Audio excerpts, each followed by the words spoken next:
walang written na current prescriptions, but the patient was on IBF, 125 mils per hour. So, ayun. Steph, may nagpapa-add na. Okay. Thank you.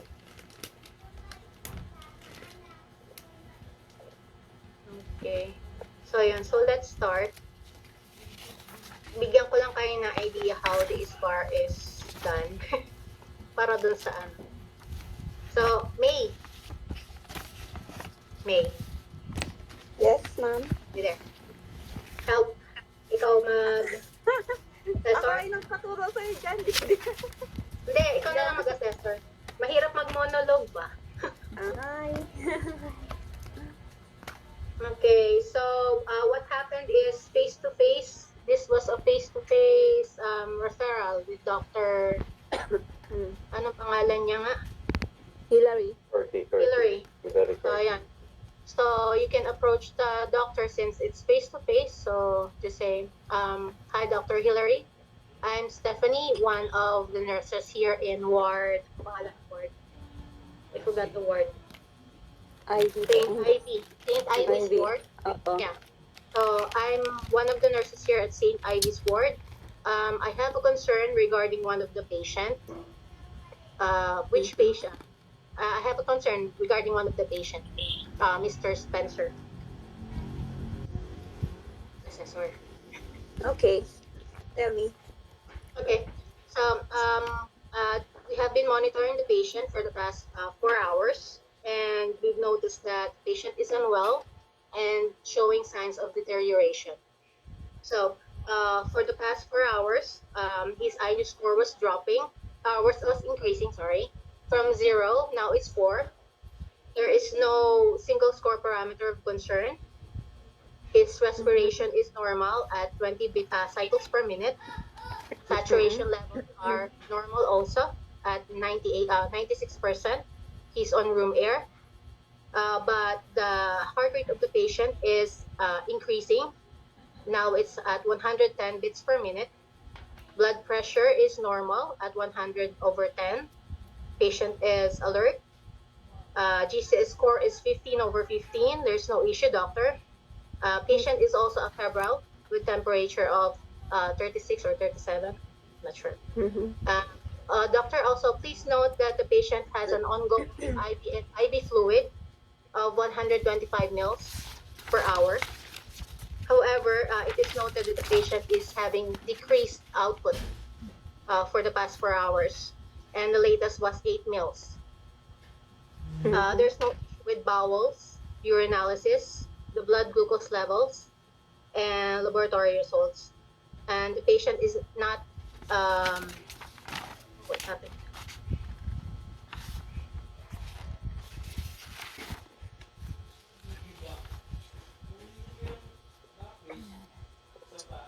Nawala ka, ma'am. Nawala si ma'am, Steph. Wala nga siya.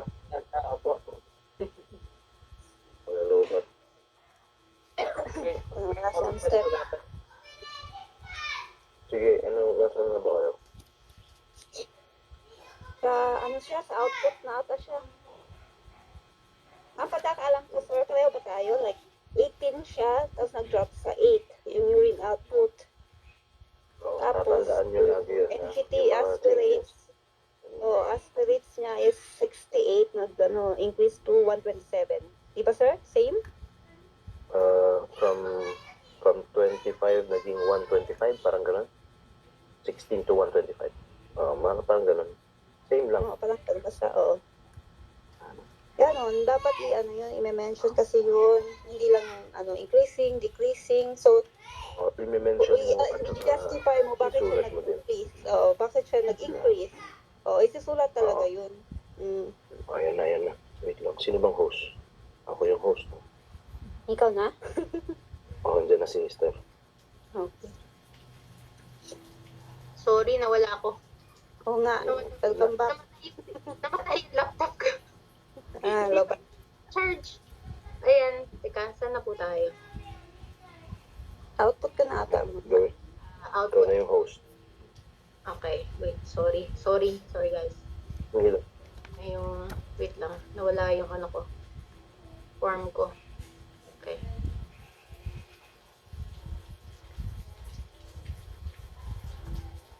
Okay, so, okay. Saan ako nawala? Sa output? Then, nag-ano ka na sa mga ano, Okay. pain, ano, what, sa pain ata, pain. Okay, patient is not in any kind of pain. There's no issue with the fetal pulses. Doctor, are you following so far? Yes, yeah, continue. Okay. As for the recent changes, doctor, the patient is noted, his heart rate is noted to be progressively increasing, and the output, the urine output, and the blood pressure is progressively decreasing. Also, tama ba? Yung nga, no? Ayan. Ano, aspirate, ma'am? Hmm? NGT, aspirate. Yeah, yes. And also, doctor, I would like to inform you that we have, ano ko nga sinabi? Ayun, aspirates. Increasing ang NGT aspirates. So, patient is also noted to have increased aspirates of from clear to coffee ground, and the latest was 125 mils of NGT aspirates. So, doctor, do you like me to walk you through the background of the patient? Yeah, please do. Okay, so Mr. Spencer is 47 years old. He was admitted yesterday and had undergone abdominal surgery. There is no relevant medical history nor any current prescriptions. But however, as I've mentioned, the patient has an ongoing IV fluid of 125 mils, and the patient has an NG tube. So, doctor, I'm suspecting that the patient is experiencing hypovolemia secondary to internal hemorrhage, as manifested by progressively decreasing urine output and blood pressure and increasing heart rate. So I would like you to come see the patient right away. Is it okay if I will come after 1 hour? I'm very busy. I'm very sorry, doctor. I know that you have a lot on your plate at the moment, but as per escalation protocol, the patient should be seen immediately to prevent deterioration. Okay. Let's see the patient now because I'm there now. The doctor is there, so okay. Yes, okay. So, actually, what happened here, since it's face to face, the assessor was repeating everything. Yeah. Yeah, everything. So you think that the patient needs to be seen right away because then inulit niya from iNews and this and this and that. Tatanungin ka niya, for you, Miss May, anong question sa'yo? Kasi sa akin, actually, wala na siyang question. Sinabi lang niya sa akin is, you think I should see the patient right away because the patient is this, that. Inulit lang yung sinabi niya. And okay. I just said, yes, doctor. And then, okay. Sa'yo ba? May tanong? Actually, may bloopers ako dyan kasi ang inano ko kasi iNews 4, diba? So, sinabi ko after 1 hour. Sabi ko, nakalimutan ko siya, hindi pala after 1 hour. Sabi niya, are you sure? Nagano siya, are you sure? That I can come and see the patient. Advice lang po, guys. Since iNews score of 4 lang tayo, as per assessor, it doesn't matter if the iNews is just 4. It is how you see, or your clinical judgment. You will need to prove or to say you need to see the patient right away. You need to stress the importance of him seeing the patient right away to prevent further deterioration. Tatanggapin niya yun. Yeah, Tatanggapin that's niya. what I did. That's what I did. So, sabi ko, inano ko na yung 1 hour, then sinabi ko sa kanya, but as per my clinical judgment, doc, you need to see the patient immediately because the patient might deteriorate.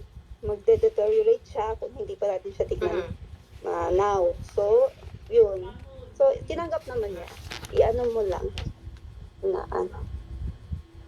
Alam ko na yung Sir, yes po. Jerica po, ma'am, yung sa problema ko sa score, kasi pinanindigan ko na half an hour lang siya pwede pumunta. Kasi 1 hour? use half an hour, 30 minutes. Oh, kasi Oh, 4 na. okay. Na 4, pero wala akong clinical judgment pala na Oo. intermittent bleeding Yes na siya po. immediately. So, yun. Yes, you will need to stress them. No, Tama. doctor, you will need to see the patient. You will need to see the patient to prevent further deterioration. Paglaban nyo. Kasi parang sa'yo, no? Parang pakinig ko yun sa'yo, Ma'am May. Yeah? Na, yan. Yung about, so you think I should see the patient even if Yeah, I oo. or, Mhm. okay.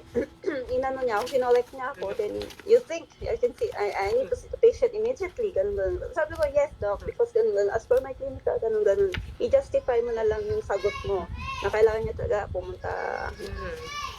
immediately. So, Ayun. that is for any questions po. So, Ma'am Je, may tanong ka pa? This, Yes, Ma'am this Steph, bakit is sinabi niyo wag pa rin? sobrang dali nito, promise. Basta alam nyo lang pong gamitin tong form.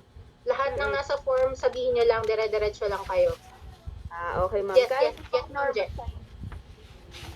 Yes, from normal to abnormal, kung kaya nyo pang sabihin.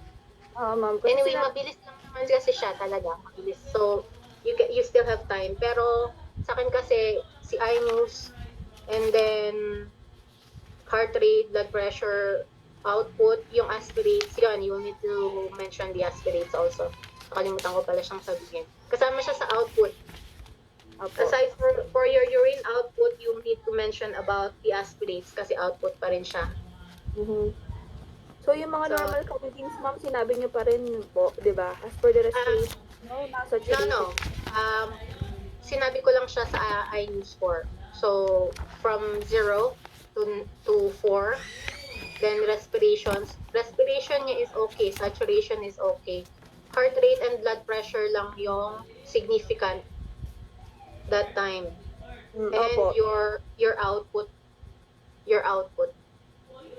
So, kung gusto niyo i-mention, mention niyo yung, or i-compare nyo yung previous to latest na heart rate nyo, blood pressure nyo, and your urine output. Sa case ko kasi, ma'am, ang ginawa ko, yung mga abnormal findings lang, ma'am, yung na-take note ko. Tapos, hindi ko na, ma'am, sinabi yung mga normal. Dapat sabihin ko pa yung mga normal. Hindi ko kasi sinabi eh. Hindi na dapat sabihin.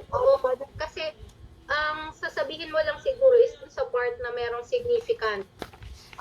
Okay. If you'd like to add it sa ano mo, sa referral mo, you can. Pero not all. Like, iisa-isahin mo per hour. Like, mention mo lang what was when was the start? Like, when was the start when your heart rate increased? So, from what hour and then to this hour, yung latest mo. The heart rate for the past 4 hours or 4 hours ago was, and now it is. You can say that.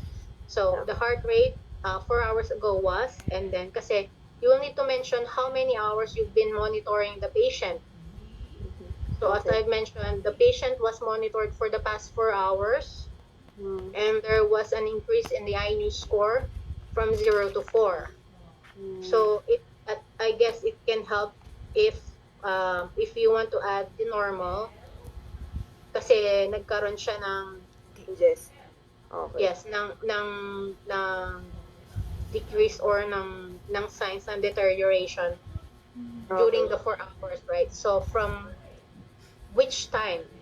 From which time? 4 hours ago, the heart rate was, and now it is.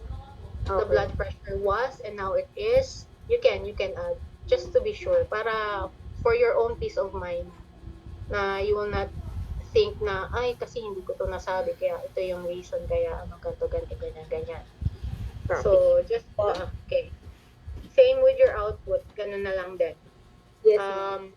If I remember correctly, 7 p.m. nag-start mag-decrease yung output niya. 25 mils yata yun. And then, naging 8 na or 10 na yung last. Malinis. Yes. So, madali lang kung ma-review nyo mabuti yung descriptor sheet. Medyo madami kayo makita. You will see the intake and output. Actually, tinanong ko pa si assessor kung ano yung IVF. Sabi niya sa akin, you don't need the type of IVF. Just know that the patient is having 125 mils of IV. So, yun. Mama ko, tinanong nga kung nakaka-catheter yung patient eh. Tapos di ba yun, sabi ko, post day 1 nga pala post-op. So, dapat yes yung sagot ko. Sabi ko, no. Ayun lang. Yung mga ganong simple questions para careful. Really? Yeah. Kasi pwede na, ewan ko, ayun. Medyo na-distract ako sa kanya. Kaya, dami niyang Post-op, basta post-op kasi sila. day 1. Naka-FP sila for monitoring para mas accurate. Especially now, the patient is showing decreased urine output. So, kailangan accurate lahat. Intake and output nyo. So, there. Then, sa recent changes, kagaya na sinabi ni na Sir Nix before na use the words progressively. Kumbaga parang gawin yung medyo exaggerated. Progressively decreasing, increasing, progressively increasing. You can use those words to stress the importance ng yung relevant nung nung findings nyo. Any questions pa po? Ano po yung exact na case po ng patient, ma'am? Na hindi ko narinig kasi. Si Mr. Spencer, 47 years old, status post-abdominal surgery 1 day, post-op 1 day siya.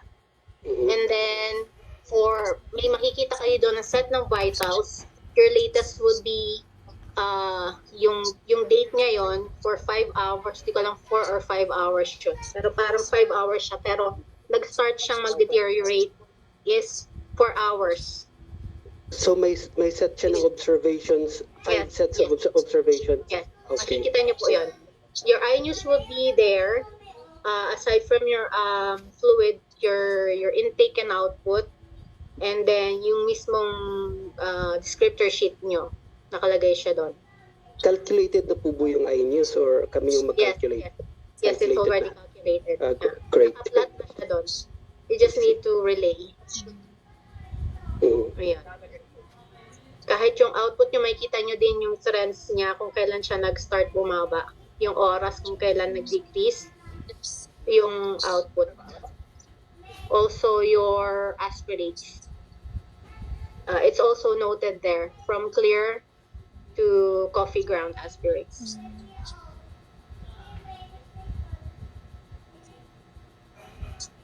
So, any questions pa po? Who would like to try? May time pa ba kayo? Sir Jean, what time is your... Sige lang, ma'am. Sinabihan ko naman na sila na after lunch yung punta ko doon. Alright, sige. Sige lang. F to F to, no? Yeah, Oo. F to F. Oo.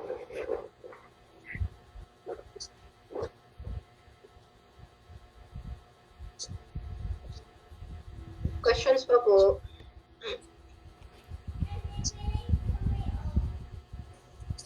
Sir Jean, may i-add ka? Listen ka lang. Wala naman, halos lahat lang. Basta be cautious lang sa mga abnormal values. Yes. Yun lang. Tsaka yung talagang yung presentation ng pasyente, gaya nga ng sabi niyo, so yung clinical judgment, napaka-importante. Mm-mm. Ano lang yan, confidence is the key. Yan lang naman. Yes. Is Kaya 3 niyo yan. minutes po ibibigay sa labas. Actually, sir, depende kasi if you were able to finish your previous station earlier, you will have more time to review your descriptor sheet Yes. outside the station. So, kung ako po sa inyo, bare minimum tayo when it comes to station. Sabihin nyo lang yung kung ano lang yung tinatanong, answer whatever it is that is asked. You don't need to say too much. Yes. To be honest, sabihin ko sa inyo, 7 to 8 minutes lang yung mga stations. Yes. Halos lahat. You will need more time sa skills like sa COTI nyo. COTI and your what's this? IV and your wound. Doon lang talaga, doon yung mafe-feel yung pressure ng time, especially in IV station. Pagmamadaliin kayo sa IV station. Sana si Ma'am Je, kasi sa Koti din siya medyo tagilid. Sa, Ma'am Je, this is the time you ask. sa interpretation lang Asa? yun, ma'am. Sa Ah. interpretation. Oo. Na-confuse Please, mo ako sa please. ano. Practice how to hold. Hold, Yes. hawakan. Baka yung For paghawak ako din, ma'am. Please practice how to hold your script when doing your interpretation. Or doing the, Yes, masyado akong canister, Ah, paano hawakan, and masyado akong dipstick. nag-focus dun sa horizontal. So, pinahirapan ko yung sarili ko, naka-horizontal pa rin ako kasi basa pa yung strip. Wala pang 30 seconds, the assessor told me, okay, do your interpretation. So, basang-basa pa si strip, hindi ko alam kung pwede ko na siyang i-hold ng patayo. And then, the assessor, nakaupo siya, tumayo siya, then she told me, Stephanie, you're holding your strip wrong. Then, tumingin ako sa kanya, then sabi niya, I cannot tell you how, otherwise you'll be marked wrong. So, syempre, napilitan ako itayo kahit basa-basa pa siya. Yes. So, yun. And then, I did my interpretation. So, Bakit yun. ka parang ganun sinabi sa'yo? Sa akin talaga pinatayo niya. Sabi ko, ba't ko itatayo? Di maglilik yun.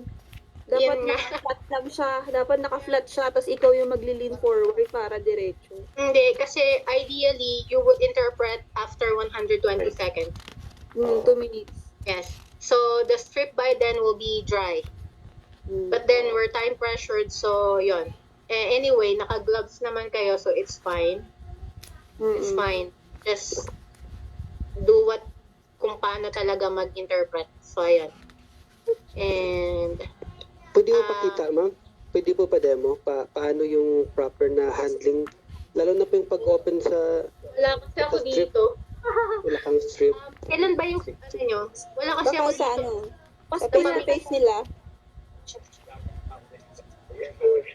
Doon sa Pinglas, pupunta sila para magsa-face to face. Oo, yung mag-face to face later, baka pwedeng pa-videohan. Can you please just I-ask show ko them kung how? dala nila yung ano, kung dala nila yung strips o yung multi-sticks, tatalagin ko. Okay, sige po. Yeah. Hopefully. Saka kung may So, yun. extra, pwedeng baulin. Try nyo nga sa talaga kung meron silang extra or sa totoong ihi talaga para ma-appreciate nyo yung kulay. Kasi lalabas talaga Ay, yung yung totoong color. kulay. Yung color, medyo na-confuse At saka yung color. Oo. Pero in fairness, mukhang ihi talaga yung sa atin, ano, Ma'am May? Oo, kasi mabaho eh. Ano talaga Oo. siya, mabuti talaga Hindi siya. talaga siya. Meron kasi Pulse smelling. Tumoy ko Sabi doon. ko talaga. ginamit. Ihi ni ano yun, ihi ni Maria. Oo King nga. Maria Diri. Visit na yun. Akala ko hindi papaamoy. Dehydrated si Maria, taas sa specific gravity ng sa akin, Oo. nasa dulo, 1 to 3. Kaya nga. Tayo nun. Alam Nagulat mo, ako. triple size bata eh. Meron ba, Ha? no? Parang nag-positive sa leukocyte. Hindi. Negative siya. Wala. Negative. Blood Oo. yata. Blood ata? Blood, glucose, protein, at saka high specific gravity. Yun lang. Specific gravity na. Oo. So, hello po. For the 31, ano ba to? 31 participants, 31 participants step. any 30 participants, and, Followers ni ma'am. any stations you'd like to practice or any stations na gusto niyo pong practicein natin. Yung sa yung sa iNews, dapat yan din. While Surgeon is here. Oo, We're yung ano using ba, it. yung step, yung sa iNews, dapat pa lang, sa theory pa lang, okay na yung natin, plotting natin, and Yes. interpretation. Kasi big impact siya sa OSCE day. Your iNews. Yun Mm. yung first na topic namin kanina before I set this. Talaga? Oo. So, ayun. Sinano ko sa... Grabe yung stress natin doon sa iNews na yun, girl. Oo, grabe. GCS nice. So please protocol and practice now. If you still have time, practice kayong mag-plot sa iNews nyo and your assessment. Paano nyo i-escalate? And Ma'am, Sir Jean, ano ang sagot dun sa GCS natin dun sa yung i-escalate natin? Sa sepsis, 2. Escalate saan? Sa sepsis, yung part B, di ba? Kukopirin mo 7 lang yun. kita. Anong iNews mo dun? Hindi ka masyado may klase ako. 2 and 7. Set A is 2, Kasi pag set B nahulog is yan 7. GCS is 12.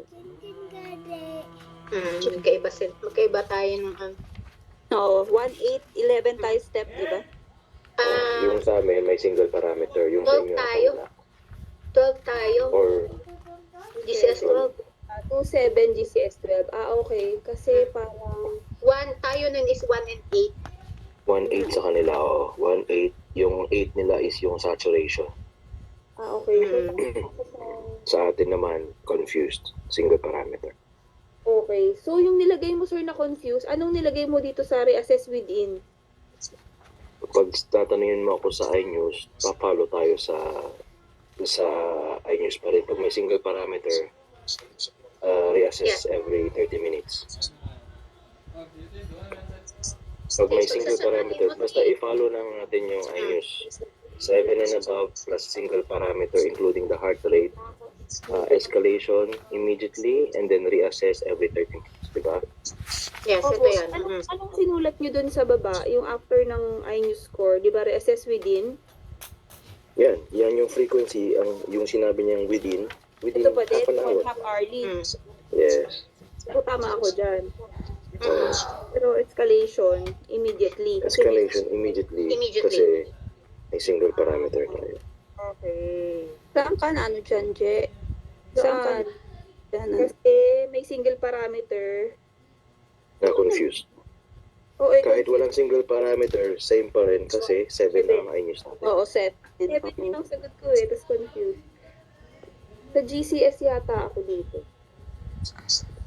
Yung GCS, buburahin mo na yung iNews. Huwag mo nang iisipin ang iNews. Focus ka na sa GCS. Nice protocol ka na. Oo, Nice 12. protocol ka na. Tapos, ano mo na yung yung mild, moderate, severe na brain injury. Yun. Tapos, interpret mo lang yung niya, EBV. Diba? Yung eye, motor, Best eye verbal. Yung response. interpret mo Diba, lang. sulat mo lang as is. Kasi parang ano yun, di ba? Oo. Ayaw nila ng number 2 lang. Isulat mo kung ano yun. Sulat mo lang. Kopyahin mo lang. Tapos, confused. Tsaka, ano ba yung isa? Normal flexion to pain ba yun? Paano ba naging 12 yun? Oo. Nag-flex siya. Ibig sabihin, may siya. Umiiwas siya sa pain. So, -1 lang siya sa motor. Tapos, huwag mong kakalimutan yung power and weakness, yung strength and weakness ng upper and lower limbs. Kailangan yun.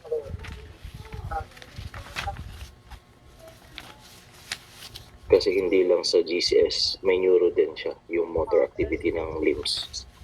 Kailangan mo isama yun. Diba nakalagay doon? upper and lower right side is normal, but the left side are decreased, widely decreased, di ba? So yun ang isusulat mo. Kasi abnormal yun. Talagang may tama yung ano niya, kasi nabagok yung ulo niya. Left side. Left side. Ganun mo titirahin niyo. So, as is lang, kung paano yung description dito sa, yun lang din yung words na isusulat mo, kung saan siya tumapak Yes. na. Wag lang number. Ayaw nila ng number lang. You can write the number and then you can write the description. Yes. So both. Yun yung dun sa di ba? Yung write in your own words or sentences. Yes. Na, Yes. Oo. Tama. Tama Hmm. Basta yung time management nyo dyan. Para may pupil dun, 4 siya plus 4 tapos reactive. Oo, okay lang yung 4. Pero pag sinabi niyang 4 sluggish, may problema tayo. Pero pag 4 reacting, okay pa. 4 reacting. So, So, sinulat mo lang always, first 4 reacting. Oo, 4 reacting, yun lang. Kung ano yung binigay na input nila dun sa likod, isusulat mo lang yun. Meron pa Kasi ako yun ang tinanong. May sinulat-sulat pa ako mga open to light, ganyan-ganyan. Sabi ko, Pag may time ka, pwede. Reacting to light, which is true naman. Reacting to light talaga. pero pwede pala yun na 4 mm, then reacting. Ganun lang. Ganun lang. Ang babanggitin mo lang doon is yung mga abnormal. Basta always remember, ang reacting to light is okay pa. Pero pag nag-pinpoint siya, may problema. Either overdose siya ng opioids or may tama yung ulo. Pag pinpoint na, or 2 or 1 yun. Mga less than. Nasa neurovascular yan, nasa site lahat. Ayun. Yun ang hindi ko naaral yung GCS kung paano siya interpret. Kukupain lang pala yun. Ano naman sa form, sa case, ililipat nyo lang siya, ipo-plot nyo lang, it's all in there. Yes. You don't need to think pa or magdagdag pa ng kahit ano. It's all in there. Huwag nyo nang pahirapan yung sarili nyo. Broad, overanalyze sakit. Yes, So, yung do next not. protocol as is yun na yun. As is. Kasi, mas stress ka lang. Oo, na-stress talaga ako dito sa Maubusan ka pa ng oras. Yun nga. Maubusan ng oras, mas lalong ma-stress. Mas stress Sabi nga ka. ni 25 Maria minutes. Neri. Kulang siya. Kung mag-ano ka. Sabi ni Maria Neri, kung ano yung nasa harap mo, yun ang banggitin mo. Yun lang. Yes. Yun lang. Ang advice nga sa amin ni Mary, actually, nagtataka siya. She was saying, I don't know why the past examiners daw is like, they come in and there's like a system during the exam. Ayaw niya. Yan. There shouldn't be a system. It's easy. Sabi niya, everything, you have all your evidence in front of you. You don't need to look anywhere else. Just look in front of you. It's all in there. Yun na yun. May pinapatama si Maria sa mga pana. Maraming nasigawan. Overanalyze. Do not overanalyze. It's there. Huwag yun ang pahirapan. GCS. RCSI website. Interpretation, GCS. Ano po ang interpretation ng GCS? It's here po. Nice You protocol have ba? your iNews. Ano po ba to? Yung sa Miss Sami interpretation of GCS. Baka yun sabi niya, yung brain injury. Like, Ito po ba yun? Brain injury po ba? O yung brain injury. Yes po. So for types of di ba? Head injury po, hindi brain injury. Head injury, you have 5, 15 is normal. 13, 14 is mild head injury. And then 9 to 12 is moderate. Yes. And then below severe po, 8 below. Below. Yes. So moderate, and severe. Sige. Sa GCS po yan.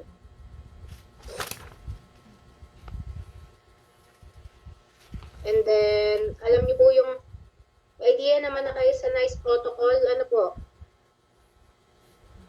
Minention kanina ni Sir Ken. Sir Ken ba yung kanina? Oo, sige. Si Ken. Yung ano. So, ayun.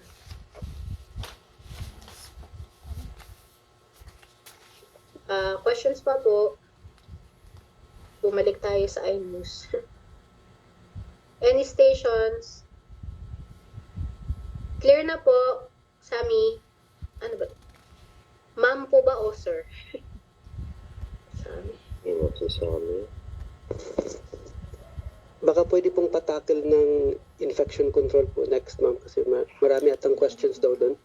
Yun po ba pinakamahabang station, yung infection control? Based sa experience Yes po. niyo? Oo. Pinakamahaba. Oo, kasi... Kasi madami kang sasabihin. Marami ka lang sasabihin. Okay, we can Demo mo lang. naman. Mhm. Or infection